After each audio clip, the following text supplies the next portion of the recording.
Fala galera, boa noite, tudo bem? Tô aqui de volta. Bom, gente, nós tivemos aí uns problemas técnicos operacionais quanto à internet de infraestrutura e nós estávamos tendo nossa aula ao vivo pelo Webex e 4 ou 5 vezes a conexão caiu e aí nós decidimos realizar essa aula gravada, continuar essa aula de maneira gravada e vou disponibilizar para vocês no virtual, né? Vocês devem estar assistindo agora através do virtual. Vou colocar no YouTube para todo mundo poder ver. Bom, gente, como não tem interação com vocês, eu não vou parar, né? Vou ir direto, porque no vídeo vocês conseguem voltar. E também para não estender muito o vídeo, porque senão fica cansativo sem ter interação, né? Então, eu espero que vocês entendam. Qualquer dúvida, vocês podem me mandar aí mensagem, beleza? Bom, gente, a questão 2 eu já tinha praticamente resolvido ela, mas eu vou fazer de novo, que às vezes pode ser que alguém não tenha compreendido, né? Então vamos lá. A questão número 2, o enunciado dela dizia basicamente o seguinte: o usuário vai entrar com uma data, com a data atual, em formato numérico, padrão, dia, mês, ano, né? E deverá existir uma função que imprima a data contendo o mês por extenso.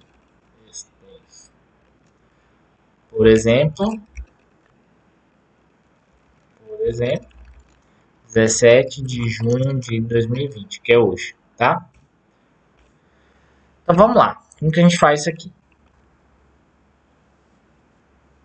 Primeiro a gente precisa dar um input para pegar a data que o usuário vai digitar, né? Então eu vou colocar aqui numa variável data atual, input. E aí eu vou pedir para o usuário digitar, né? Data utilizando o padrão, dia, mês, ano. Beleza, então a gente já tem a data. Aí agora nós vamos dar um split, né? Vocês já conhecem também. Então, dia, mês, ano. Vou pegar a minha data atual, ponto, split. E o separador vai ser a barra, né? Porque foi o que foi combinado como padrão para o usuário. Então, beleza, feito o split, eu vou ter separado o meu dia e eu vou fazer um cast de dia. Vou ter dia, mês e ano. Beleza, então agora eu já tenho minhas 3 datas separadas, né? Dia, mês e ano. Então a gente vai lá para nossa função agora que vai escrever os meses. Então def formato textual, foi o nome que a gente tinha atribuído antes, né? E vou passar como parâmetro dia, mês e ano. Lembrar para o padrão de programação colocar embaixo do F, do formato, do início, da nomenclatura da minha função. Então meses igual, vou criar uma tupla, porque a tupla é imutável, e a gente não tem interesse em alterar esses meses porque eles são fixos, né? Então, vamos lá. Janeiro, fevereiro, março, abril, maio, junho, julho. Espera aí só um pouquinho.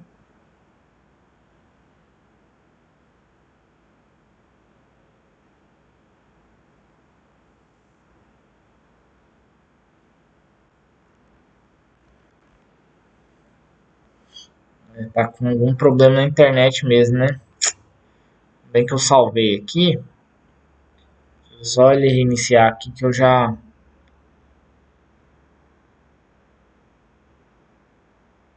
starto de novo. Vou dar um reload aqui. Beleza. Agora vai.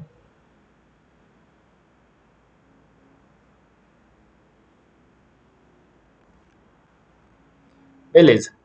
Feito isso, pessoal, Aí eu já tenho aqui, como eu tinha copiado aqui, eu já tinha feito a questão separada, né?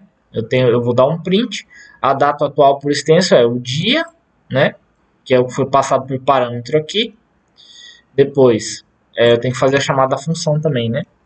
Então, formato textual. E aí eu vou passar o dia, o mês e o ano. Eu vou explicar esse -1 aqui, mas ó, o print seria assim, deixa eu copiar, né? Vai que dá pau de novo.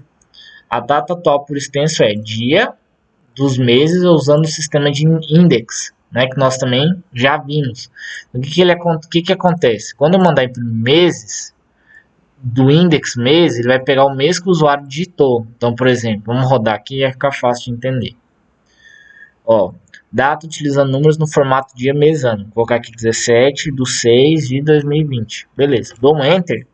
Olha lá, ó, a data atual por extenso é 17 de junho de 2020. Então, o que está acontecendo aqui? Ó? O usuário digitou, no caso eu digitei a data atual, ele fez o split e colocou o dia 17 aqui em dia, o mês 6 aqui na variável mês e o ano 2020 aqui na variável ano.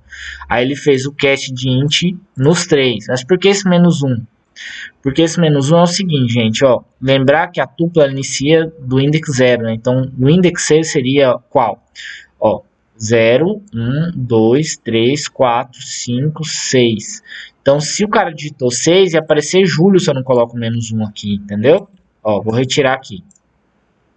Vou digitar 17/6 de novo. 17/6 de 2020. Quando eu mandar rodar, lá, tá dando julho, mas mês 6 não é julho. Por que está acontecendo? Porque o index da tupla aqui começa em 0. Então, eu preciso fazer -1 mês, tá? Então, ele vai passar aqui, se o usuário digitou 6, ele vai passar o index 5. Então, qual que é o mês 5? 0, 1, 2, 3, 4, 5 é junho. Beleza? Aí tá certo. Então você tem que fazer esse cache aqui. E aí na hora de dar o print aqui, ele vai pegar os meses, ou seja, ele está pegando a tupla meses do index 5. Então ele vai percorrer e pegar o index 5 aqui. Beleza? De ano 2020. Bom, essa aqui é a questão número 2, então tá feita. Vamos lá. Questão número 3. Vou colocar o enunciado dela aqui.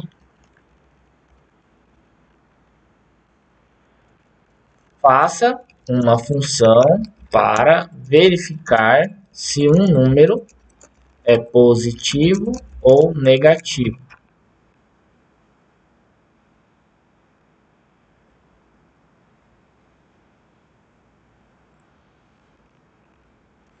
Beleza.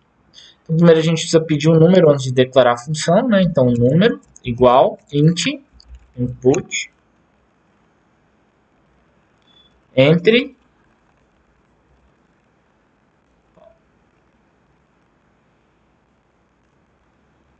para dar uma bugada aqui. Aí. Entre um número qualquer. Beleza, então a gente pediu o número, né? Então a gente tem que verificar se ele é positivo ou negativo. Então agora sim a gente vai para a declaração da função def, vou colocar aqui positivo, negativo, e aí eu vou passar como parâmetro o número, né? Então iniciei aqui embaixo de positivo, e aí o que eu vou fazer? Vou usar um if.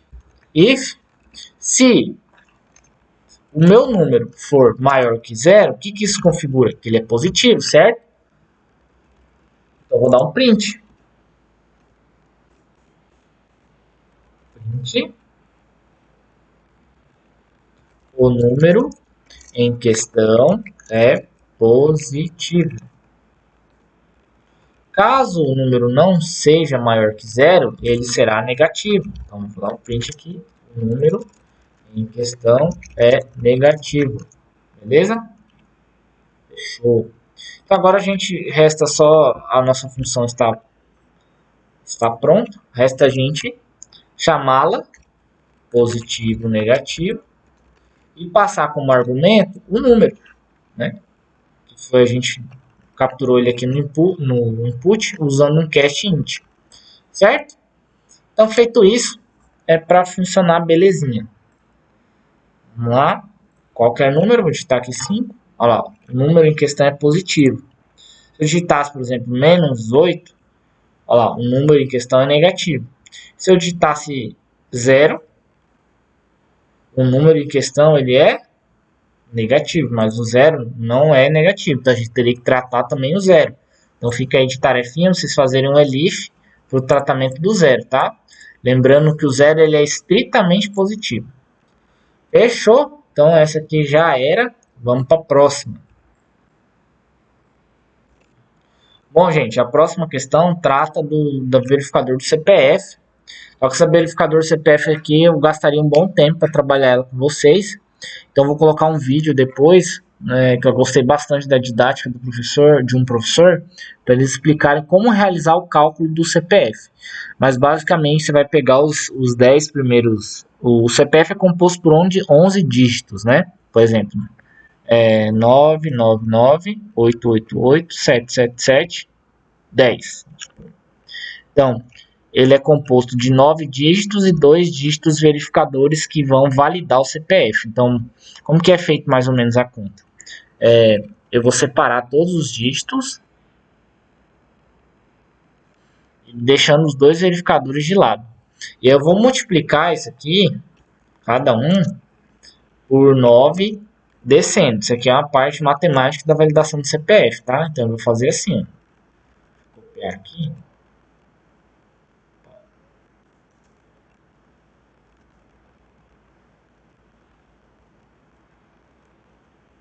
Então, o que eu vou fazer?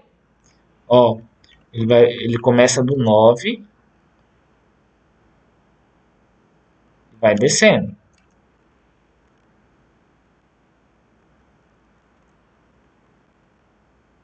Opa, aqui é do 10, tá, gente? Do 10. 10, 9, 8, 7, 6, 5, 4, 3, 2.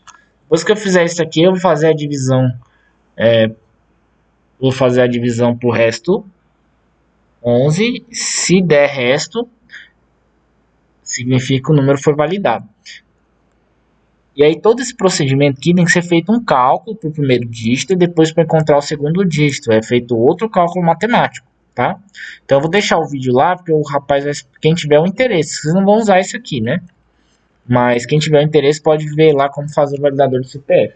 Bom, a nossa validação vai ser simples. Eu só vou verificar se o CPF ele é válido ou não pela quantidade de números que ele possui. Se ele tiver 11 dígitos, ele é válido. Se ele não tiver 11 dígitos, ele é inválido. Então, faça uma função que receba um CPF por parâmetro e retorne, lembrando que é retorno, tá? E não print.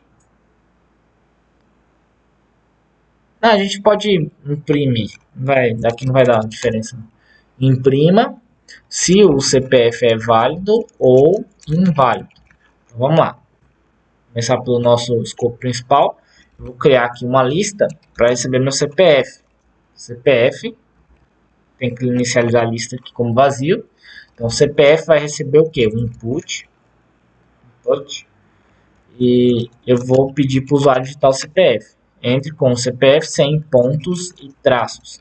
Se eu quisesse que o usuário passasse o CPF formatado, aí era só fazer o split como nós já vimos anteriormente, beleza?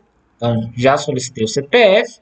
Agora a gente vai para a função de validação. Então, CPF válido, eu vou passar como parâmetro CPF, certo? 2 pontos, não esquecer. Embaixo CPF a gente vai fazer uma verificação. Então, if, lembrando que eu vou verificar só o tamanho deles. É só uma das verificações da máscara do CPF.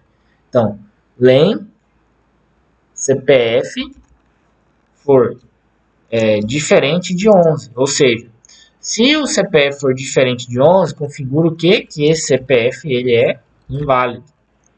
O CPF em questão é inválido. Agora, o outro caso é quando eu tenho que o CPF ele possui os 11 dígitos. Então, o CPF em questão é válido. Beleza? Bom, gente, agora ficou facinho demais, né? Agora é só a gente fazer a chamada de função. Então, CPF válido, como a gente está dando print lá, não precisa da variável para receber o retorno. Estou passando o CPF. Então vamos supor que eu passo o CPF de 3 dígitos só. Ó, o CPF em questão é inválido. Agora, se eu passasse o CPF de 11 dígitos, olha lá, ele diria para mim que o CPF é válido. Beleza, gente? Então, morreu mais essa aqui. Vamos para a próxima questão. Questão de número 5. Vamos lá. Com dúvida aí, volta o vídeo, tá? Pausa o vídeo. Tenta fazer. Não, evita ficar copiando o código, tá bom? Tenta fazer. Faça uma função que receba 3 números inteiros como parâmetro, representando horas, minutos e segundos. A função deve retornar tudo em segundos. Então, eu vou ter uma função que vai receber as horas, minutos e segundos e vai fazer o cache tudo para segundos, né? Então, antes de começar minha função, eu preciso fazer a coleta dos dados. Deixa eu só beber uma água aqui.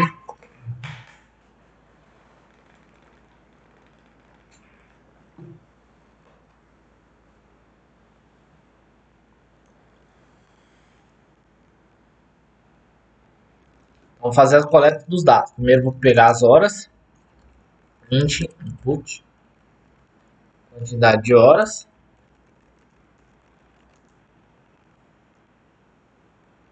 minutos, quantidade de minutos, segundos, quantidade segundos. Bom, professor, por que o senhor não passou só uma hora, a hora completa, e aí o usuário entrar só uma linha só a hora? Bom, aqui a ideia da função é transformar tudo para segundos, né? Então, estou facilitando um pouco a vida nesse quesito. Mas também não ficaria difícil, não. Só usar o split mais uma vez para separar o horário. Por exemplo, se tivesse assim, ó, 15 horas, 30 minutos e 40 segundos, 15 horas, 30 minutos e 40 segundos, era só dar um split e tirar os 2 pontos, tá? Nós já vimos no primeiro exercício, primeiro ou segundo. Feito isso, então, eu vou para minha função agora, que eu já tenho os dados, né? Tem que, tem que lembrar que tem que passar como argumentos da minha chamada de função as horas, os minutos, os segundos, para poder fazer funcionar essa função, né? Então, def converter em segundos, Aí eu vou passar aqui horas, minutos, segundos. Então, feito isso, eu vou fazer as variáveis novas aqui, só para ficar mais didático. Horas em segundos. Como que a gente transforma horas em segundos? Vocês lembram? Vou pegar a quantidade de horas e multiplicar por 3.600. Eu tenho a quantidade de horas em segundos. Depois eu vou pegar os meus minutos em segundos. E vou pegar o quê? Vou pegar os meus minutos e multiplicar por 60. Um minuto tem 60 segundos, certo? Então, multiplico a quantidade de minutos por segundos. Bom, segundos. O que é os segundos? A gente quer tudo em segundos, né? Então, os segundos vão ser a soma das horas em segundos mais minutos em segundos mais segundos. Não esquecer de segundos, tá? Porque às vezes você cai na enganação de, tô transformando todos em segundos, mas não somos segundos. Beleza. Então aqui está falando assim, a função deve retornar. Então não vou dar o print dentro da função. Aqui ele só quer o cálculo de todos em segundos. Depois eu vou retornar só os segundos. Então vou dar um return segundos. Beleza? Aqui está acusando um erro aqui. Horas em segundos ficou errado, né? O S maiúsculo. Beleza. Feito isso, a gente vai lá para baixo, fazer a nossa chamada de função. Vou dar um print aqui antes. quantidade de tempo convertidos em segundos. Quantidade de tempo convertido em segundos, né? Então, vou dar um print aqui, vou chamar o meu converter. Como a gente usou o return, não usou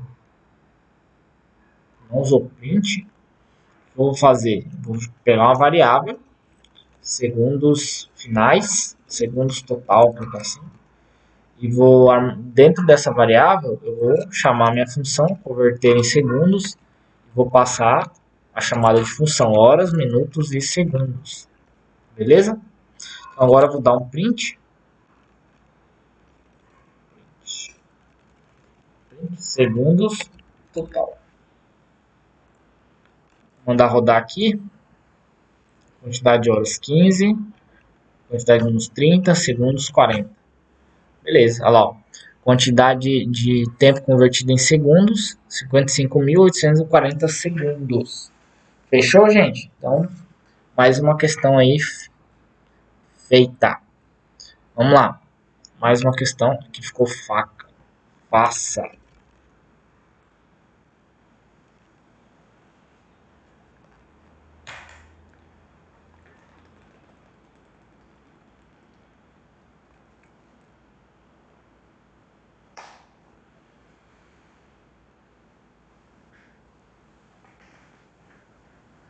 Vamos para a próxima agora. Diz assim no enunciado: faça uma função que receba uma temperatura em graus Celsius. Então a função vai receber os graus Celsius e retorne-a convertida em graus Fahrenheit. Esse negócio é meio ruim de escrever. Fahrenheit. Acho que é assim. Fahrenheit. Caraca, velho, como a internet tá ruim, demora pra abrir o Google, velho. Acho que tá certo, beleza. Faça a função que receba a temperatura em graus Celsius e retorne a convertida em graus Fahrenheit. Beleza. Então vamos lá, gente. Primeiro eu preciso que me passe a temperatura, né? Antes de fazer a função. Então, graus Celsius. Eu vou usar o int mesmo. Então, int input. E aí vou falar assim, quantidade de graus Celsius. Beleza. Solicitada a quantidade de graus Celsius. Aí agora a gente tem que passar para a nossa função, né? Então, vamos lá. Def converter Celsius. Converter temperatura. Aí vou passar graus Celsius. 2 pontos. Aí eu vou fazer uma outra variável agora porque vai receber o resultado em Fahrenheit, né? Então, graus Fahrenheit.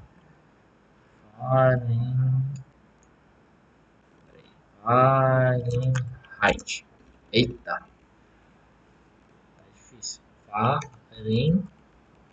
Fahrenheit.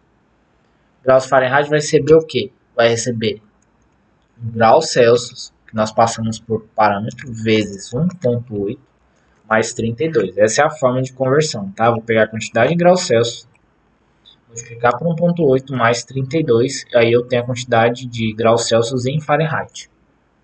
Eu vou retornar, que eu não pedi para imprimir, ela pediu para retornar, né? Então, graus, eu vou retornar agora o graus Fahrenheit, beleza? Então, aqui, vou criar uma variável aqui fora, graus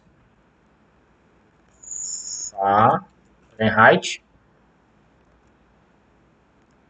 vai receber a chamada da minha função, converter temperatura, onde eu passei como argumento graus Celsius. Beleza. Agora eu já tenho aqui o resultado, né? Então, vou vir aqui, a temperatura, vou colocar aqui a temperatura convertida em Fahrenheit é de... Vou colocar outro print só para questão de organizar e ficar mais legível. Então, vou colocar aqui o meu graus Fahrenheit. Fechou, gente. Simplesinho, são funções simples para vocês pegarem um jeito aí, né? Vou colocar aqui, sei lá, 90, hoje fez calor, né? Uns 35 graus hoje, né? Graus Celsius. Para Fahrenheit 95. Vamos ver se está certo isso aqui. Vamos lá. Graus Celsius para Fahrenheit. Aí o Google deu aqui, né? Então a gente digitou aqui 35 Celsius, né? Está aqui 35 Celsius. Vão dar 95 Fahrenheit. Beleza, então tá certo, tá? A conversão aqui tá belezinha. Então mais uma questãozinha tranquila, mas que dá pra gente aprender um pouquinho sobre funções. Beleza, gente, vamos para mais uma questão. Aproveitar que parece que a internet agora tá deixando pelo menos o editor aberto, né? Então faça uma função que receba dois números e retorne qual deles é o maior. Então, o que acontece? Nós já fizemos esses comparadores aí, né? Para saber qual é o número maior, até de 4 números, né?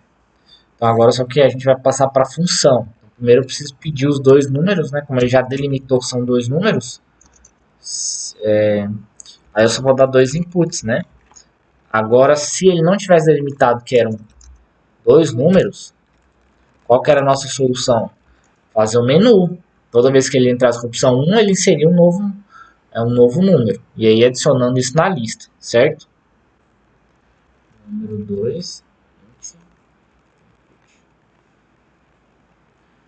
Entre com o segundo número. Beleza pura.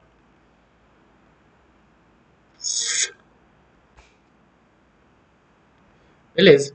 Então já tem os dois números, agora a gente pode fazer a função, né? Def maior número. Aí eu vou passar os dois números por padrão. Número 1 e número 2. Se aí já faz os comparadores, né? Comparação. Número 1 for maior que o número 2, vou dar um print primeiro. Vou mostrar assim, o primeiro número é maior. O número é maior. Aí eu vou dar um f-strings aqui. Então, o número 1 é maior que o número 2. Fechou.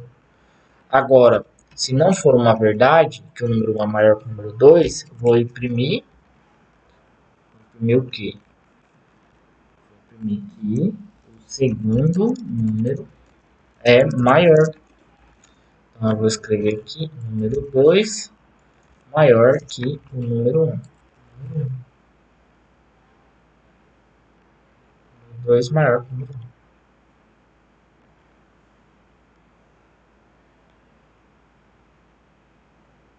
Não, peraí, fiz cagada, né? Opa, agora o número 1 é maior, né? Não, escrevi errado. Peraí, esse aqui eu virei errado, né? Aqui tá falando do primeiro. O primeiro número é maior, então o número 1 maior que o número 2. Aqui é o número 2 que é maior que o número 1. Para não ficar tudo igual, mudar aqui a ordem, mudar a boquinha no jacaré aqui. Então aqui nesse caso o número 2 é maior que o número 1. Fechou, gente? Então tá pronta a nossa função. Agora a gente vai fazer a chamada dela, né? Ah, ele tá pedindo para retornar, né? Retorne qual deles é o maior. Então como que a gente pode fazer? Pode dar o print e dar um return. Return número 1. E aqui return número 2. Nesse caso o número 2 é maior, certo? Vou colocar uma variável de número maior. Vai receber a chamada da minha função. Então maior número. Eu vou passar os dois números por argumento. Agora eu já tenho dentro, né, do meu maior número. Vou passar um print agora de número maior. Beleza. Entre com o primeiro número 5, entre com o número, o segundo é o maior. Olha lá, o segundo número é maior. 5 menor que 7. 7 é o maior. Beleza? Então matou, gente. Exercício simples. Então agora vamos fazer uns exercícios da lista 6, que fala sobre listas e tuplas. Então vamos fazer ele no modelo de funções. Separei alguns aqui que eu achei interessante para a gente trabalhar com funções, para vocês verem que a gente dá para otimizar tudo com funções. Tá? Mais uma golinha d'água.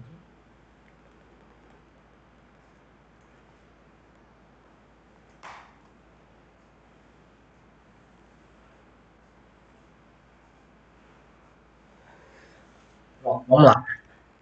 Então, o exercício da lista diz assim, ó, eu acho. Faça um programa que leia 5 nomes. Coloque-os em uma lista e depois sorteie apenas um nome dessa lista. Então, faça um programa que leia 5 nomes, coloque-os em uma lista e depois sorteie apenas um nome. Então, vou fazer uma lista, colocar 5 nomes e depois sortear um desses, né? Então, vamos lá. Logo de cara, a gente vai precisar da biblioteca de sorteio, que é a random. Depois a gente vai trabalhar com a nossa função. Vamos lá para o nosso principal, que é pedir os nomes, né? Então, nome 1. Como ele delimitou os 5 nomes, não há necessidade de fazer um menu, né? Então, vamos utilizar na mão mesmo. Poderia fazer um while aqui, mas agora, por enquanto, eu vou fazer na mão mesmo. São poucos nomes, né? Qual o primeiro nome? Lembrar de não ficar copiando código. Vamos escrever.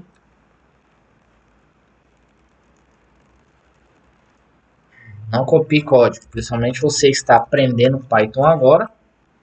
Você, Patrícia, que chegou agora.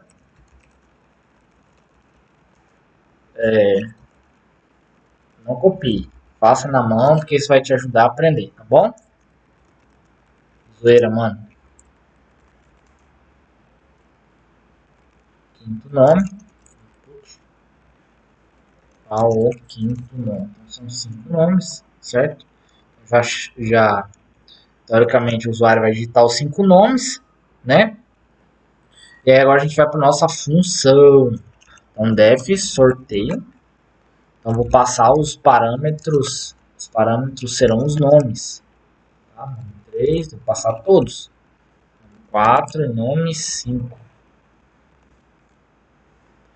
Então, aqui eu vou criar uma lista. Vou trazer esses nomes para dentro dessa lista. Então, lista nome. Igual nome 1, nome 2, nome 3, nome 4, nome 5. Beleza. Essa lista. Se eu quiser aqui verificar os nomes ficaram, né? Print lista nome. Agora eu vou criar um index.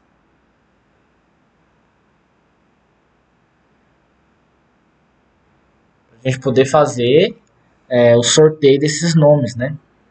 Então, eu vou sortear, na verdade, quando eu vou usar o handint, então eu vou sortear o index, né? Então, random.handint de 0 ao comprimento da minha lista. Lista nome menos 1, né? Então, o que eu tenho com isso aqui? Ele, no meu index aqui, ele vai retornar uma posição de 0 até o comprimento da minha lista, que vai caracterizar que cada nome está dentro de uma posição, né? Então, feito isso aqui, gente, o que eu faço agora? Resultado da minha lista nome, eu vou puxar pelo meu index que eu tive de retorno. E aí eu vou mandar dar um return em resultado. E dentro de resultado eu vou ter o nome da pessoa, dessa lista. Então, eu tenho uma lista com 5 nomes. O que eu fiz? Desses 5 nomes, eu usei a função random_handint para sortear um index de 0 até o tamanho da lista menos 1, que eu estou iniciando de 0, né? Então, aí ele vai fazer o sorteio para mim e ele vai pegar um valor dentro desse intervalo. E aí, o que acontece? Eu vou pegar minha lista e usar esse intervalo que foi sorteado para capturar o nome que está dentro da minha lista e passar para resultado e depois retornar resultado. Então, o que vai acontecer? Quando eu vir aqui, estou dando return, né? Então, eu vou fazer uma variável resultado e vou sortear e passar os argumentos, né? Que são os nomes para poder, na minha função, eles serem executados. Ó, nome 1, nome 2, nome 3, nome 4, nome 5. Professor, mas se eu usou o resultado aqui de novo, posso usar resultado aqui, resultado dentro da minha função sorteio? Pode. Por que pode? Por conta das variáveis locais. Nós falamos disso na última aula. Então aqui, essa variável aqui, resultado, ela é uma variável local. Você só consegue utilizá-la aqui dentro. consigo usá-la aqui novamente, porque é como se eu estivesse instanciando ela novamente, beleza? Então, feito isso, agora eu só dou um print resultado. Poderia enfeitar um pouco, né? Colocar assim, print, o nome sorteado foi, e aí eu coloco resultado. Se quisesse fazer um format, né? Nunca mais fizemos o format. Vou fazer aqui. Então, ponto format, resultado. Fechou. Show de bola. Só rodar agora. Qual o primeiro nome? Vou estar aqui Andrei, Júlia, Patrícia, Monique, Johnson. Beleza, olha lá. Andrei, Júlia, Patrícia, Monique e Johnson estão ali na verdade, dupla, né? Não lista. Caso dos parênteses, né? E o nome sorteado foi Júlia. Ele pegou dentro dessa lista, dessa dupla, tinham 5 nomes, e sorteou a Júlia. Por exemplo, se eu digitar aqui de novo, Andrei, Júlia, Patrícia, Monique, Johnson. Olha lá, agora mudou o sorteio, entendeu? Toda vez que eu executar, ele vai sortear outra pessoa dessa lista. Fechou, gente? Bom, só que, gente, o que vocês percebam aqui? Ó, na hora que eu fiz a chamada da minha função aqui, eu passei todos os argumentos, né? O que configura uma lista. Né? Tô passando, em vez de eu fazer isso aqui, eu não poderia passar uma lista. Então o Python, pensando nisso, ele criou um negócio chamado args. Args, deixa eu escrever aqui. Args. Na verdade, args são argumentos, né? São parâmetros. E toda vez que usar esse asterisco, ele está representando essa lista, tá? É que eu poderia colocar qualquer nome, por exemplo, lista. Mas eu tenho que ter o asterisco aqui disponível. Tá? Se você for pesquisar alguma coisa, tem que procurar por args. Você vai encontrar args Python, tá? Por exemplo, args Python. Entendendo o uso de args e kwargs.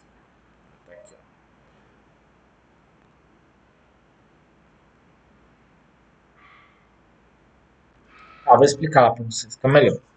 Bom, pessoal, é o seguinte, o que é o args? O args ele é um facilitador, ele é uma convenção que vai facilitar a questão da passagem de múltiplos argumentos, né? Então eu tenho aqui, ó, na minha chamada de função, sim, aqui eu vou passar todos eles, beleza? Só que aqui na definição da função, em vez de eu carregar todo mundo, eu vou entender que é uma lista que eu estou passando para ele, então eu vou passar só lista nomes. Então, asterisco nomes. Então, ele entende que o que eu estou passando na chamada de função aqui é uma lista, são vários nomes, então aí eu consigo criar, usando o asterisco, eu crio o asterisco nomes, ele entende que isso aqui é uma lista de nomes. Então aí, o que a gente poderia fazer aqui? Ó?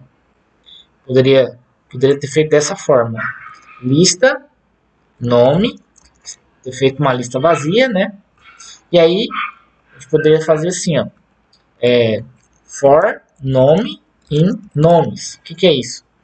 Porque assim, ó, isso aqui é uma lista. E a gente precisa percorrer essa lista para descobrir, conseguir pegar cada nome que está nessa lista. Então, como que a gente percorre usando for uma lista? Pegando uma variável e a cada interação dessa variável vai pegar um nome dessa lista e jogar para nome, né? Então, e aí, o que eu faria? Eu criei uma lista auxiliar aqui, né? Lista nome, então eu faria assim, ó, lista nome, append, nome. Então, cada interação, ele ia pegar um nome de dentro da lista nomes e adicionar na minha lista nome, tá? Aí eu vou fazer o index normalmente. Deixa eu tirar só esse print aqui.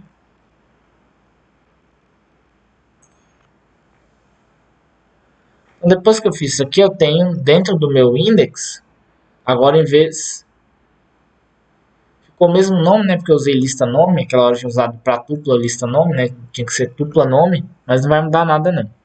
Então aqui o restante vai ficar a mesma coisa. Então se eu executar, vocês vão perceber que vai ter o mesmo comportamento. Qual o primeiro nome? Andrei, Júlia, Johnson. Vamos dar o nome, né? Agora eu vou colocar Wagner, Tiago, Isaías.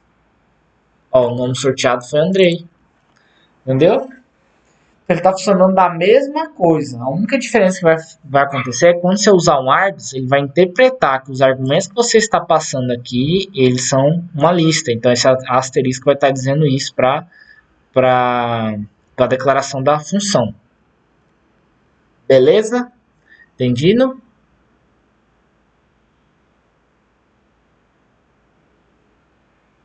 Vamos fazer mais uma? Vamos lá. Fazer mais exercício.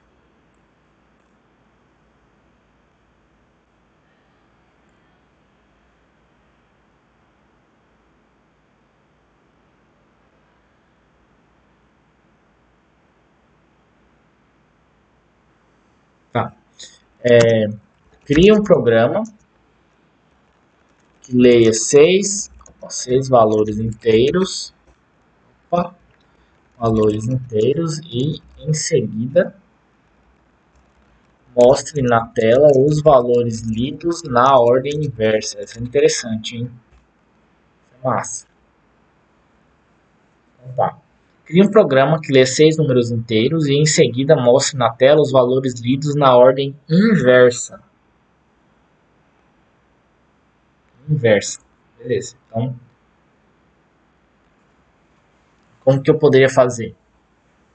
Eu poderia criar uma lista, adicionar esses elementos na lista, depois dar um sort para ordenar esses elementos na lista, depois eu faço só uma função para inverter. Tá bom? Então vamos lá.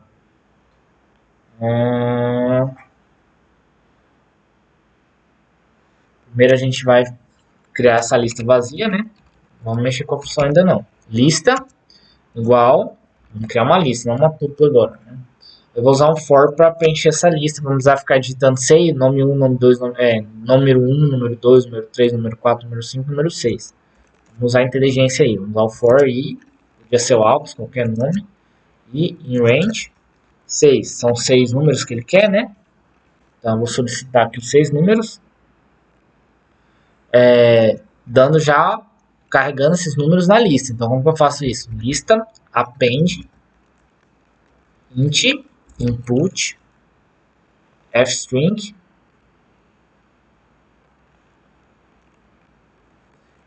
eu vou fazer o seguinte, vou colocar o i mais 1, valor inteiro, beleza?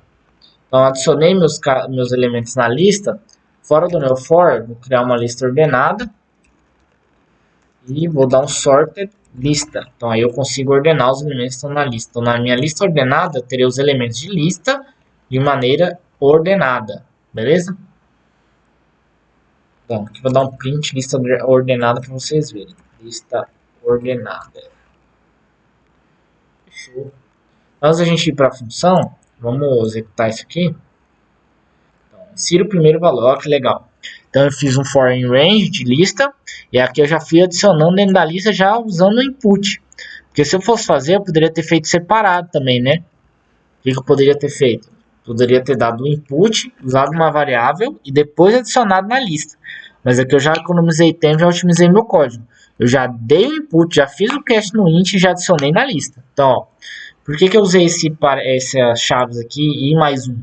Porque lembra aqui que no i ele é uma variável auxiliar e o 6 aqui é a quantidade de vezes que ele vai percorrer. Então ele inicia de 0. Então i começa em 0. Então, só que não interessa para mim colocar assim, insira o primeiro, o valor 0. Não interessa. Então, por mais que ele comece em 0 aqui, eu coloco i mais 1, porque daí aqui na hora de printar ele vai aparecer, insira o primeiro valor inteiro. Beleza? Vou colocar aqui 5, 6, 8, 7, 1, 9. Beleza, tá lá. Ele já imprimiu a lista ordenada para mim, né? Eu dei um sorter aqui para ordenar. E ele já deu a lista para mim ordenada. Nossa, aqui é uma benção. Obrigado a Deus por ter permitido os homens construir o Python, viu? Porque esse negócio para fazer essas ordenações é terrível. Bom, então a gente já matou uma metade do programa aí, né? Cria um programa que lê esses valores inteiros e em seguida mostra na tela os valores lidos na ordem inversa. Falta fazer a inversão agora. Então vou fazer uma função para isso. Def, você tem a liberdade. Se você não quisesse fazer a inversão, não tem problema, né? Eu vou fazer uma função para isso. Então, def inverso. Daí eu vou passar o quê? Vou passar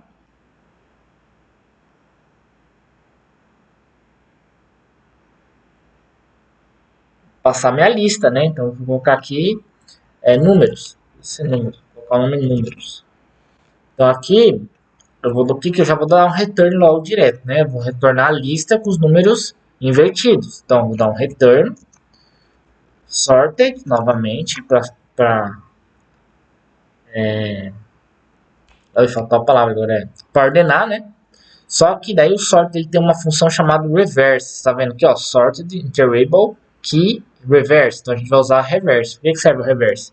Vou passar a lista que ele quer que ordene, só que agora eu vou passar um parâmetro para ele. Eu quero que ele seja reverso. O que ele vai fazer aqui? Quando eu passo esse parâmetro reverse dentro do sort, eu estou dizendo para ele, ó, era para você ordenar a lista, mas agora eu quero que você faça ao inverso. Então, em vez de você ordenar, você vai colocar do maior número para o menor, em vez de ser do menor para o maior. Então, esse é o reverse. Feito isso, também a função já vai estar retornando a minha lista ordenada de maneira inversa. Né? Então, o que eu vou fazer aqui? Criar aqui minha lista inversa. E minha lista inversa vai receber o quê? Vai receber a chamada minha função inverso. E aí, a minha lista ordenada. Beleza. Então, agora eu vou dar um print lista inversa. Vou colocar aqui. A lista invertida foi format lista inversa. Beleza, pura. Tá causando um erro aqui. Deixa eu ver que cagada que eu fiz. Ah, duplicou aqui. Mal, gente. Aí, rodar. Então, eu vou digitar os valores novamente. Vou colocar aqui uns valores meio doido. 8750. Olha lá, ó. O que aconteceu? No meu primeiro print aqui, print lista ordenada, ele imprimiu minha lista correta, ordenada. 0, 1, 5, 7, 88, 99. Agora, quando eu dei o sort e coloquei o reverse, a lista invertida foi 99, 88, 7, 5, 1, 0. O que acontece, gente? Se eu quisesse, eu já poderia ter utilizado aqui direto o reverse aqui, não precisaria ter gerado ou uma função para isso. Eu fiz para poder separar as coisas, né? Mas se você não quisesse, dava para você já direto aqui, ó, no lista ordenada, invertida já, eu já mandava uma vírgula aqui, ó, já dava um reverse nela aqui, ó. Pronto, já ia resolver a questão, certo? De boa, gente. Então, essa é mais uma questão. Acho que essa é a B da lista 6. Vamos fazer a C agora, da lista. Já estou dando as questões de brinde aí para vocês, né? Quem assistir a aula já vai ganhar umas questões prontas. Eu acho que a lista é para o dia 22, então ainda dá tempo de fazer. Leia um vetor com 20 números inteiros, é o que a C diz. Escreva os elementos do vetor eliminando os elementos repetidos. A água fica a garganta, não aguenta.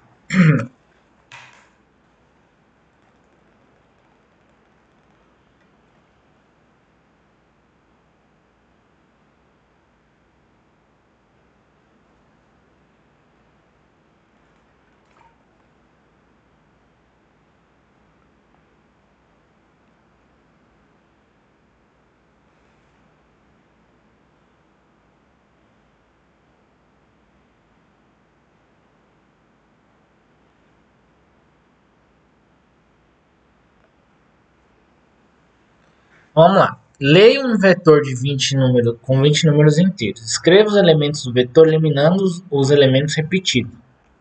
Interessante também. A gente vai fazer isso. Vou fazer um pouco diferente agora. Eu vou só criar uma lista vazia, pra vocês verem que também funciona. Antes de fazer minha função, vou criar uma lista vazia. E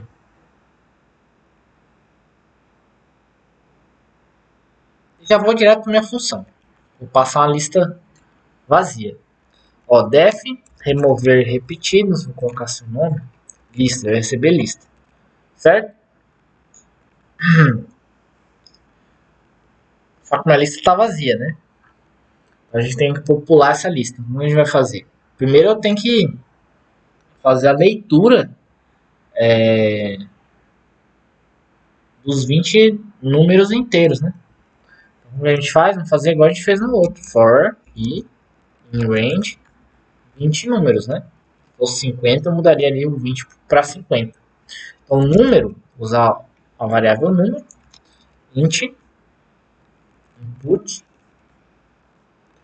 f, insira o i mais um, igual a gente fez. Mesma coisa na questão anterior, né?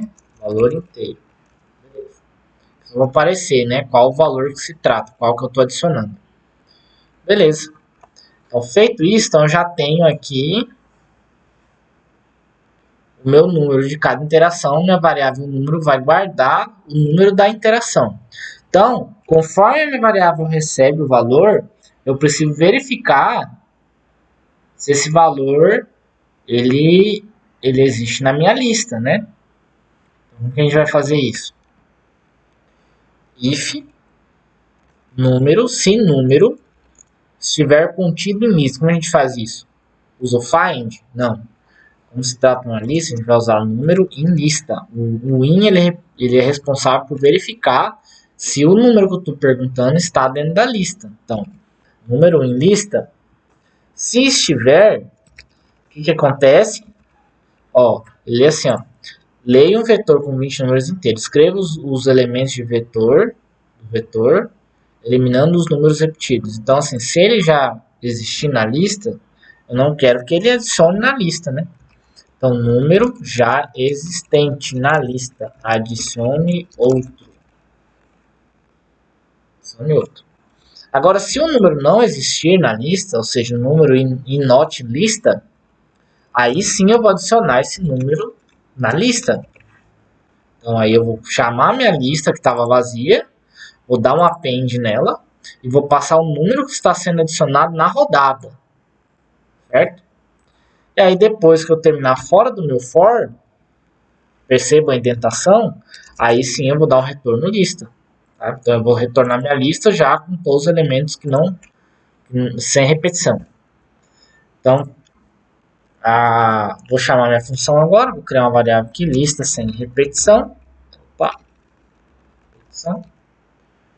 Aí eu vou chamar aqui minha função remover repetidos. E aí eu vou passar minha lista vazia na chamada. Mas ele vai me devolver, vou dar um print aqui, né?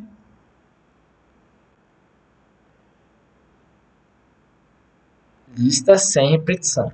Lista sem repetição. Isso. Beleza. Vou rodar aqui agora. Então, vou colocar aqui os 20 valores, né? Aí, ó. Eu coloquei os 5 de novo, né? No oitavo valor, eu fui adicionar os 5 que eu tinha adicionado lá no segundo valor. Apareceu a mensagem, ó. Um número já existente na lista. Adicione outro. Se eu colocar o 0, olha lá, ó. Um número já existente na lista. Adicione outro. Então, ele vai... Olha lá, o número 1 já está adicionado na lista. Entendeu? Olha lá, ó. 7 também.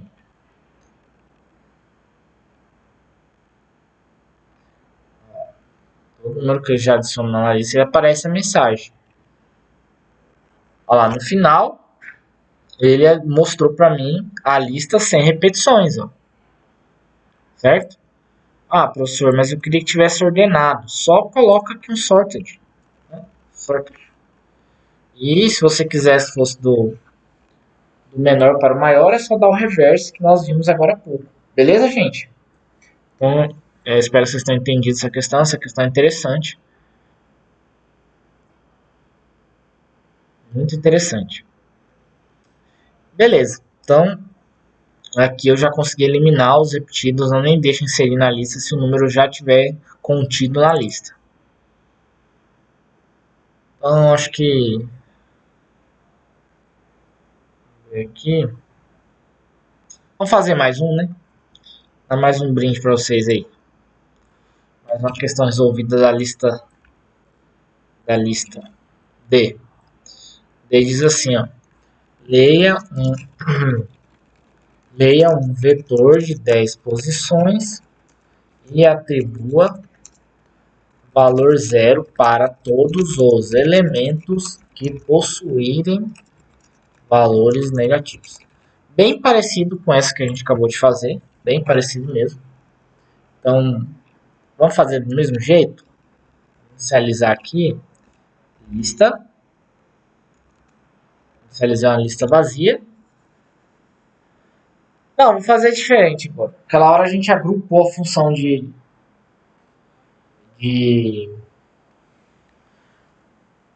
a gente inicializou a função e também removeu os repetidos, né? Vamos fazer duas funções. A gente nunca fez duas funções no mesmo programa. Vamos fazer duas funções agora. Primeira função vai ser para inicializar a minha lista. Meu vetor, chamou de vetor, né?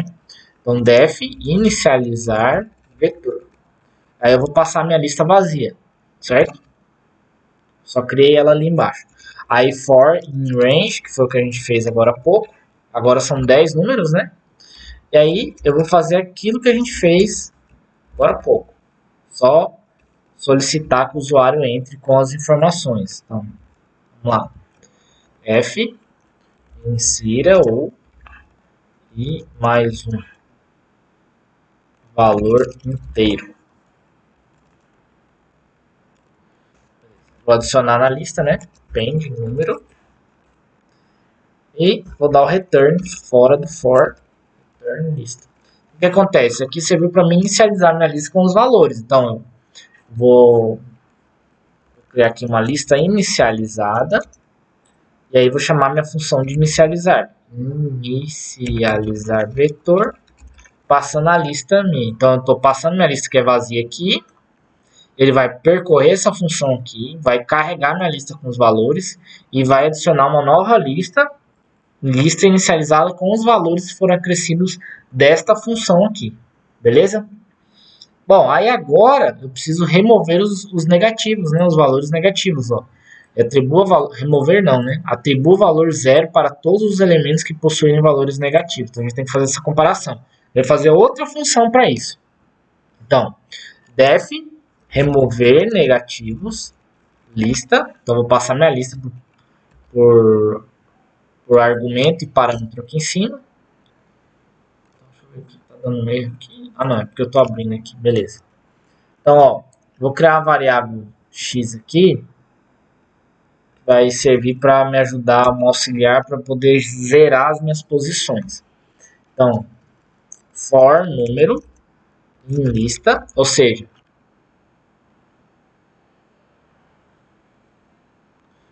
eu vou pegar cada número que está dentro da minha lista e passar para número e fazer uma verificação nesse número. If número for menor que zero, né? Vamos começar pelo menor. Se o número for menor que zero, configura o quê? Configura que no número negativo. Vamos dar um print aqui só para ficar claro. Número negativo. Negativo substituindo por zero. Olha lá que legal. Então, vai substituir por zero, né? Então, como que a gente faz isso? Lista na posição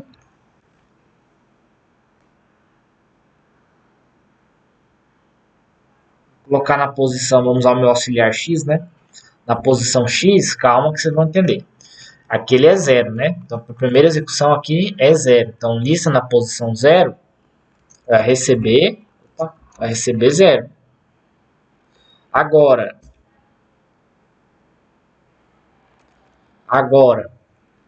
se o número for positivo, o que eu vou fazer? Número, vou imprimir positivo, nada acontece. Nada acontece. Quando nada acontecer, fora do, na verdade, fora do meu else, eu vou incrementar o meu x. Então, o que vai acontecer, ó, na execução aqui dessa função? Ó, eu comecei a função, passei a lista por parâmetro. Então, criei uma variável 0. Então, esse número ele vai pegar cada número que for passado aqui e que estava dentro da lista, então ele vai fazer a verificação, né? Para um número que está dentro da lista, ele vai pegar o primeiro número, 4. Se 4 for menor que 0, 4 é menor que 0? Não. Então ele vai cair aqui, número positivo não acontece. Vamos supor que o segundo aqui fosse menos 5. Se ele for menos, aí aqui ele já incrementou para 1, né? Então agora o meu x não vale 0, vale 1. Então ele vai lá.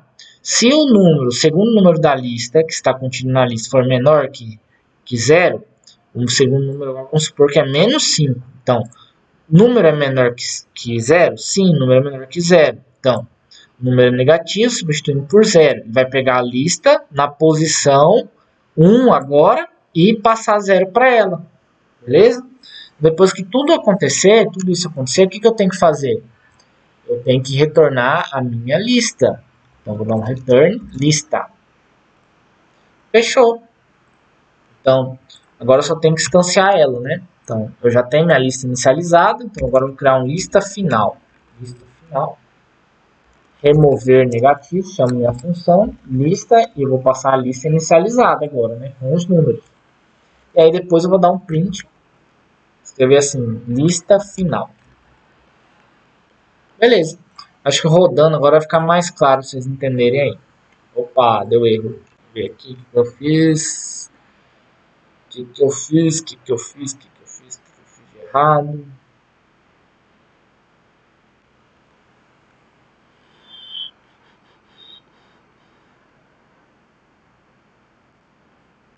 Ah, ficou um ponto aqui, gente. Foi mal. Beleza, então vou digitar os valores, né? Vou colocar aqui um negativo também, que é para ele poder substituir, né? 3, 4, menos 99, 0, 1. Beleza, lá. Ó. Aí ele foi gerando um log aqui de histórico sobre o que foi acontecendo. Ó. Número positivo nada aconteceu, número negativo substituindo, substituiu os dois, o segundo e o terceiro. Substituiu esses dois aqui, o sétimo e o oitavo. E depois adicionou mais dois aqui que nada acontece. Então essa aqui é a minha lista final. Ó, aonde eram os números negativos foram substituídos por zeros. Legal, né? Maneira aí de você eliminar os zeros. Entendido, gente? Vou parar por aqui mesmo, senão vai ficar uma aula muito extensa. Com esse conhecimento aí, se vocês praticarem, dá para fazer muita coisa legal. Então, o que eu queria deixar aqui enfatizado para vocês? Eu posso usar aqui duas funções. Eu posso fazer uma lista vazia, passar uma lista vazia para chamada de função, não tem problema, tá?